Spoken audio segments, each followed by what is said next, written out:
The biggest part of it all that really disappoints me is that, like always, Kate likes to shift the blame.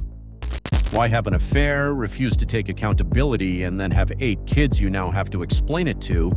But instead of owning any of it, instead of ever sitting your children down and telling them the truth, instead of ever telling the world the truth because her image to the world mattered more than her image to her own kids, she just pushes the blame onto everyone else. Hi guys, welcome back to the channel. Today we are talking about something I have been waiting years for. Colin Gosselin, one of the sextuplets from John and Kate Plus 8, has finally announced he is writing a book. And not just any book. A book where he says he is dropping receipts, sharing the story the cameras never showed, and telling the truth about what really happened behind that perfect family facade. The book is called In the Shadows of 8, and it is available for pre-order right now. Colin dropped the announcement on his Instagram on June 17th, and in the last few days we've seen even more fallout because an interview he did about a year ago just resurfaced. In that interview, he spoke more openly than ever about his mom's affair with Steve, the same Steve who used to be John's bodyguard, and how Kate turned around and acted like John was the one cheating. But before we get into all of that, let's talk about why this book matters so much. For years, Colin has given us little pieces. He's done interviews. There was that Vice episode in 2024 where he finally said out loud that he was put in a basement room, completely isolated from his siblings, not allowed to eat with the family, not allowed to go to school, and put on powerful antipsychotics when he was only 11 years old. But he has never gone this deep. He has never written it all down. And now he is. Let me read you what Colin himself posted. For a long time, I wasn't sure if I'd ever tell the story. Growing up, millions of people watched my life on television. People felt like they knew me, they knew my family, they watched me grow up, but there was so much more they never saw. For years, I kept those experiences to myself, some because I was afraid, some because I didn't think anyone would believe me, and some because I just wasn't ready. Writing this book forced me to revisit some of the hardest moments of my life, but it also gave me something I've been searching for a long time, my voice. This isn't the story people think they know, it's the story I've lived. In the Shadows of 8 is available now for pre-order. That gave me chills. Here's the official description. For years, the world watched John and Kate Plus 8 through the lens of curated joy, but while the cameras captured the milestones, they missed the moments that defined Colin's life. The Christmas morning where the gifts were reclaimed as soon as the cameras went down. The basement room where silence was his only companion. In the Shadows of 8 is the first account of a secret childhood lived in the gaps between the frames. Colin is finally sharing the truth about being held down, the basement cell where he was hidden for years, and the cocktail of powerful antipsychotics forced on an 11-year-old boy. This is a reckoning with the dark side of fame, the systems, the entourage, and the institutions that allowed one boy to be erased. This is the never-before-told story of how he escaped and found his way back from the dark. And guess who wrote the forward blurb? Paris Hilton. Paris said, "As someone who knows firsthand the lasting impact institutional trauma can have on a young person's life, I was deeply moved by Colin's honesty and strength. So proud of Colin for turning his pain into purpose and powerfully sharing his story with the world."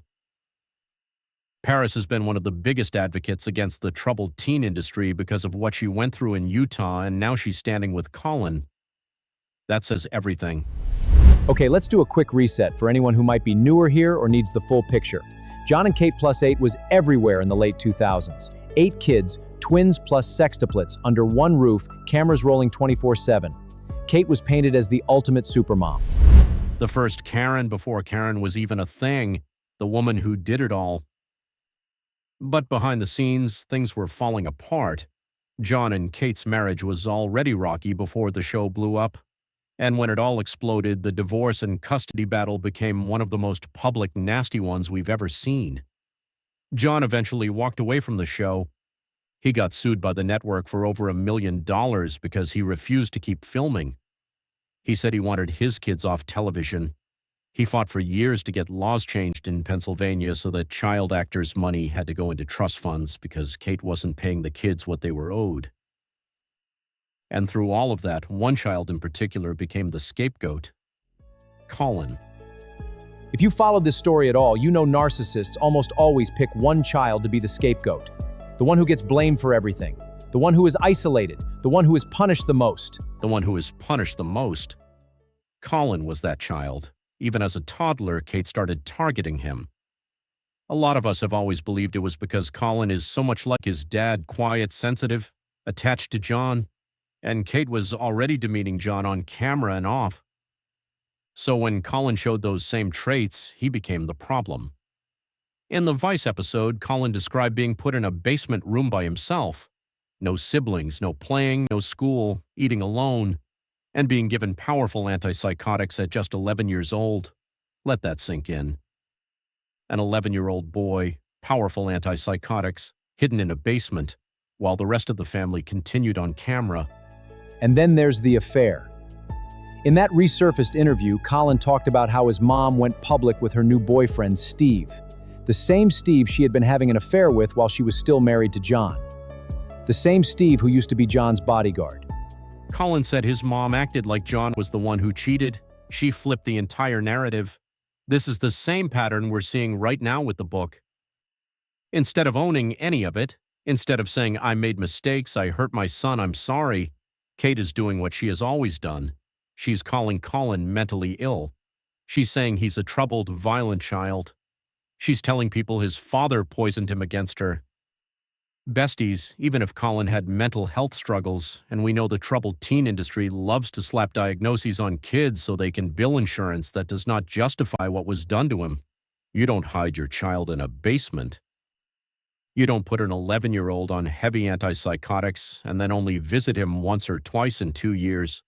You don't refuse to tell his father where he is. You don't drain his trust fund. And you don't then turn around and call him the crazy one when he finally speaks. This isn't just he said, she said anymore. John has put the court records out there for years. CPS reports from mandated reporters at Colin's school, teachers who reported that Kate was zip-tying him. She put him in a facility that was later sued for Medicaid fraud. They were giving kids diagnoses just to bill insurance. Visiting records don't lie. Kate visited Colin once or twice during the entire 2 years he was there. 20 minutes each time. John had to find out where his own son was through a friend who got discharged and gave him a note Colin had written. Then John had to go to court, fight for reunification therapy, get Colin off the medications, and eventually win full custody. Kate didn't even show up to the final hearing where her rights were effectively terminated. There was a no-contact order placed against her to protect Colin, and somehow, she has never been held fully accountable in the public eye. There's also the journals. A journalist covering the divorce found Kate's journals in the trash outside her house. He published parts of them in a book called Colin Gosselin, How She Fooled the World. Here's an entry from May 16, 2007, when the sextuplets were only about 2 years old. Today, I think I crossed the line with the kids. All was sort of fine up until nap time. During nap time, Alexis and Joel trashed the room twice and were spanked both times. They had to stay in their beds for a long time. And when I allowed them to come down with everyone else, and 5 minutes later they were into the M&M's potty training rewards, and Colin and I really lost it. I pulled Colin by the hair and I spanked them so hard because they were in a jar of M&M's. You guys, I love them so much, but I was so angry with them for being in a jar of M&M's. I put them back in their beds for their safety, and I've apologized many, many times. But I still feel very guilty. I love them. I saw my dad and myself today, and it really scares me. Lord, I am begging you to help me be a loving, caring, kind, and slow-to-anger mommy. Please stop me from somehow hurting my kids and help me be slow to anger. I love them so much. Help them to obey me and not get into trouble. Please, Lord. Amen. She wrote that about 2-year-olds, and then she tried to sue the journalist and dropped the lawsuit. Now she tells people she couldn't sue because she's a public figure. That's not how it works. Public figures can sue for defamation. They just have to prove actual malice. She knows that. She just doesn't have a case. Kate's current response, TikTok comment screenshots if a use. And this is where we circle back to the beginning. As soon as news of Colin's book and that old interview started circulating again, Kate went straight into deflection mode. On TikTok, she's been replying to comments saying things like, "Sadly, only parents who have mentally ill children understand. It's so tough." One comment said she should sue Colin for defamation. She replied that she can't because I'm a public figure, and that she consulted a high-profile LIA lawyer who told her the rules are different. Besties, that is simply not true. And even if it were hard, if she truly believed everything Colin is saying is a lie, she would be in court tomorrow. The fact that she isn't tells you everything. Instead, she's letting her fans call Colin crazy, violent, and brainwashed by his dad. The same dad who had to fight through court, pay massive legal fees, and rebuild a relationship with a son who had been told lies about him for years. I know some people will say, but the other kids don't say anything bad about her. Of course they don't. They were systematically alienated, lied to, and in some cases benefited from staying in her good graces. It's the same dynamic we see with the Duggar kids. When you grow up in that environment, the truth is terrifying. Admitting what happened to your brother means admitting your entire childhood was built on a lie. Some of them may never be ready. And that's sad.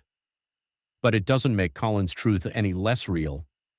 John has never changed his story. He has released court documents, CPS reports, guardian ad litem notes, and judge's orders for years.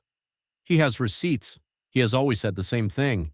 He wanted his kids off TV and he wanted to protect them. He made mistakes, he's admitted that, but he never abandoned his children the way Kate abandoned Colin. When John finally got Colin out, it took months of reunification therapy just to rebuild trust. Colin had been told so many lies. John hadn't seen his son in years. And still, he showed up every single day and fought for him. Kate didn't. What happened to Colin is a textbook example of what the troubled teen industry does. They take kids, often kids who are acting out because of abuse at home, and they ship them off, medicate them, isolate them, and bill insurance. Most of those kids are byproducts of broken, abusive homes, not the cause of the problems. Colin was not sent to a proper psychiatric hospital with daily parental involvement. He was hidden, and his mother only showed up once or twice in 2 years. If your child truly needed that level of help, you don't disappear. You fight for them, you visit, you participate in therapy, you don't erase them. This story is bigger than one family. It's about what happens when fame, money, and narcissism collide with 8 innocent children. It's about how easy it is for one parent to rewrite history when they have a platform. It's about how hard it is for the scapegoat to speak when everyone else is still protecting the image. Colin is doing something incredibly brave. Writing this book probably tore him apart, but he did it anyway. He found his voice. And no matter how much Kate tries to spin it, deflect it, or call him crazy, the truth is coming out. You can't contain the truth forever. I am so proud of Colin for this. I can't wait to read the book when it drops. If you've been following this story for years like I have, drop a comment below and let me know what you think. Do you believe Kate will ever take accountability? Will any of the other siblings speak out? What do you think the book is going to reveal that we haven't heard yet? Give this video a thumbs up if you support Colin speaking his truth. Subscribe if you want more deep dives into these stories. I have a whole playlist linked in the description with every video I've ever made about this family going all the way back to when John first went public. And if you hasn't already, go pre-order In the Shadows of 8. Colin deserves to have his story heard. Thank you so much for being here, besties. I'll see you in the next one. Take care of yourselves.